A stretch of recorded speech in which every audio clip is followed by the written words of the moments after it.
Nepal day भयंकर विमान दुर्घटना एयर क्रैश रे समस्त 72 जन मृत।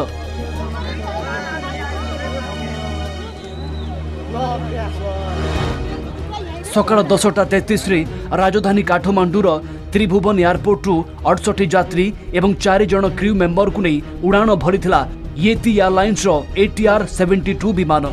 गंतव्य स्थल थिला पश्चिम नेपाल पोखरा अंतर्जातीय विमान बंदर, किंतु अवतरणर 10 सेकेंड पूर्व घटिथिला अघटन। देखंतु दुर्घटना पूर्वर सेही लोमो हर्षणकारी दृश्य। पोखरार पुराना विमान बंदर और नुआ इंटरनेशनल विमान बंदर मध्य प्रवाहित सेठी गंडकी नदी कूल